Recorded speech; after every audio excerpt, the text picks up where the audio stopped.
السلام علیکم، کیا حال چال ہے پیارے بچوں؟ امید ہے کہ آپ سب خیریت سے ہوں گے اور خوب پڑھ لکھ رہے ہوں گے۔ ایک دفعہ پھر آن لائن کلاسز کا سلسلہ شروع ہو چکا ہے۔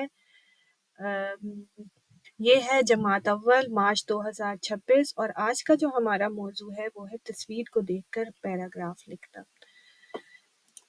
تدریسی مقاصد کیا ہیں، یعنی کہ آپ کیا کیا سیکھ سکیں گے۔ آپ ایک تو جب بھی ہم کسی تصویر کو دیکھتے ہیں تو ہم اس میں مشاہدے کے ذریعے اس میں کچھ چیزوں کا پتہ لگاتے ہیں، ہماری سوچنے کی صلاحیت میں اضافہ ہوتا ہے، اور پھر ہم یہ دیکھ سکتے ہیں کہ کون کیا کر رہا ہے، اور بولنے اور لکھنے دونوں مہارتوں میں اپنی سمجھ بوجھ کا اظہار کر سکتے ہیں۔ ٹھیک ہے، اس کے علاوہ تصویر کو دیکھ کر اس میں موجود اشیاء اور مناظر کو پہچان سکتے ہیں اور آسان جملوں میں ان چیزوں کو لکھ کر بیان کر سکتے ہیں۔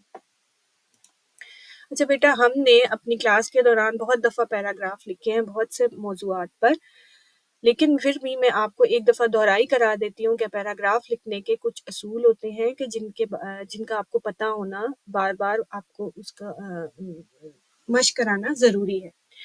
ایک تو پیراگراف جو آپ کو تصویر دی گئی ہے آپ اس کے بارے میں ہی پیراگراف لکھیں گے، یعنی کہ موضوع کی مناسبت سے ہی لکھیں گے، ٹھیک ہے۔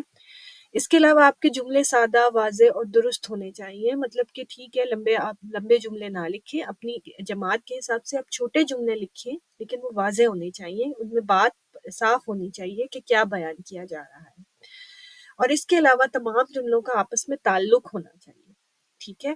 ہر جملہ مکمل اور بامعنی ہونا چاہیے۔ اس کے علاوہ کچھ بچے جو اس چیز کا دھیان نہیں رکھتے، ایک تو درست املا ٹھیک ہے، اور دوسرا رموز و ختمہ، سوالیہ نشان جہاں لگانا ضروری ہے وہاں ان چیزوں کا خیال رکھنا چاہیے، ٹھیک ہے۔ اور آپ کی جماعت کے حساب سے 3 سے 5 یا 6 سے 7 جملے، آپ تو ماشاءاللہ زیادہ لکھ لیتے ہیں، تو وہ آپ کی اپنی مرضی ہے کہ آپ کتنے جملوں یا کتنی سطور پر جو ہے وہ کا مضمون یا پیراگراف لکھ سکتے ہیں۔ اچھا، اب تصویر کا بغور مشاہدہ، یعنی کہ تصویر کو غور سے دیکھ کے آپ نے کیا کیا پتہ لگانا ہوتا ہے۔ ظاہر ہے اگر آپ تصویر کا بغور مشاہدہ نہیں کریں گے تو آپ اس کے بارے میں جملے کیسے لکھ سکیں گے۔ کہ آپ کو اس تصویر پہ سب سے پہلے تو آپ نے دیکھنا ہے کہ آپ کو اس تصویر میں کیا نظر آ رہا ہے۔ کوئی جانور نظر آ رہا ہے، اگر کوئی جانور نظر آ رہا ہے تو آپ اس کا نام لکھیں گے، اور آپ کو کیا اور کچھ نظر آ رہا ہے، جیسے کہ تصویر میں کوئی کھلونے ہیں یا میز ہے تو میز میں کوئی کون کون سی چیزیں پڑی ہیں یا کتنی کرسیاں ہیں یا کیا ہے۔ ان سب باتوں کو میں آپ کو ایک مثال کے ذریعے بیان کرتی ہوں۔ اب اگر آپ اپنی اسکرین پر دیکھیں تو اس میں نا اس سلائیڈ پر آپ کو ایک تصویر نظر آ رہی ہے جو ظاہر ہے دیکھنے سے کمرہ جماعت کی تصویر لگتی ہے، ٹھیک ہے۔ آپ نے اس تصویر کا بغور اگر مشاہدہ کریں تو آپ کو اس کے اندر بہت سی چیزیں دکھائی دیں گی، جیسے کرسیاں ہیں، تختہ سیاہ ہے، میز پر چیزیں پڑی ہوئی ہیں، ٹھیک ہے، اور کوئی جانور جو ہم کہہ رہے تھے وہ مچھلیاں ہیں، ٹھیک ہے، اور اس کے علاوہ بھی بہت ساری چیزیں اس کمرہ جماعت میں موجود ہیں۔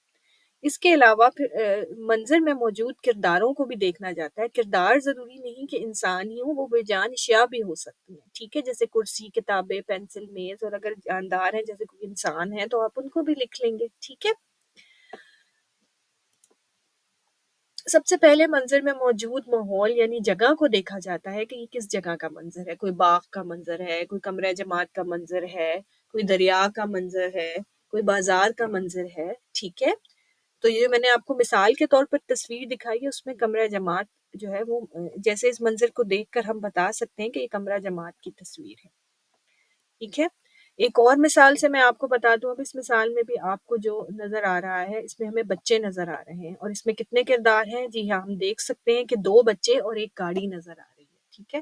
اور پھر اپنے آپ سے نا کوئی بھی تصویر دیکھنے سے پہلے مشاہدہ کرتے ہوئے آپ اپنے آپ سے سوال بھی کرتے ہیں کہ بچے کیا کر رہے ہیں اور کیسا محسوس کر رہے ہیں، اور پیچھے گھر ہیں، پیچھے کیا کیا ہے، پیچھے گھر ہیں، درخت ہیں، پانی کی بالٹی ہے، اور آپ کو بچوں کے تاثرات سے بھی اندازہ ہو رہا ہوگا کہ وہ خوش ہیں۔ اب آپ اپنی اسکرین پر جو تصویر دیکھ رہے ہیں، آپ کو یہ اس تصویر کے بارے میں آپ لوگوں کو 5 سے 6 جملے جو ہے یا 6 سطور کا پیراگراف لکھنا ہے۔ اب بچوں پیراگراف بھی ہم جماعت میں کافی دفعہ لکھ چکے ہیں، مطلب ایک دفعہ میں پھر بتاتی چلوں کہ پیراگراف کے دوران ہم جب ایک جملہ ختم کرتے ہیں تو ختمے کے بعد ہم وہیں سے دوسرا جملہ شروع کر دیتے ہیں. اب یہ بہت ہی سادہ سی ایک تصویر ہے. اس کے نیچے میں نے کچھ الفاظ بھی لکھ دیے ہیں جیسے کتاب، لڑکا، کرسی، ڈبے، 5 وغیرہ. ٹھیک ہے. اور آپ نے دیکھا ہے کہ کیا جو ہے وہ استانی پڑھا رہی ہیں اور بچے بیٹھے ہوئے ہیں.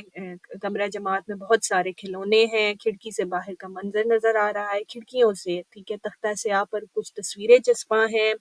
کچھ بچے کھیل رہے ہیں. ایک بچہ جو ہے وہ سائیکل چلا رہا ہے. کھلونے کون کون سے ہیں؟ فٹ بال ہے، بھالو ہے، گاڑی ہے. ٹھیک ہے. اور بچے بہت خوش ہیں. وہ پورے توجہ سے کہانی سن رہے ہیں. ٹھیک ہے. آپ نے اس تصویر کو دیکھ کر اپنی جو قواعد کی کاپی آپ نے اس کے اوپر ایک پیراگراف لکھنا ہے. ٹھیک ہے. ستون میں نے آپ کو بتا دیا 5 سے 6 لائنوں کا لکھ سکتے ہیں، اس سے زیادہ بھی لکھ سکتے ہیں، لیکن کم از کم 6 لائنیں تو ضرور ہونی چاہیے. اور کوشش کیجیے گا کہ خود لکھیں. آپ لوگ لکھ سکتے ہیں، ماشاءاللہ کلاس میں بہت اچھا کام کرتے ہیں. اور آپ نے اپنے کیے گئے کام کو جو ہے اس کے اوپر تاریخ، دن تاریخ ضرور لکھنی ہے بیٹا. اور اس کی تصویر جو ہے آپ نے اسکول گرام پر ہر سال کرنی ہے. اور ایک دفعہ پھر میں یاد کراتی چلوں کہ یہ کام آپ نے ضرور کرنا ہے، کیونکہ اسکول کھلنے کے بعد اس کام کا جو ہے یہ کام دوبارہ نہیں کروایا جائے گا. چلیں اپنا بہت زیادہ خیال رکھیں. اللہ حافظ.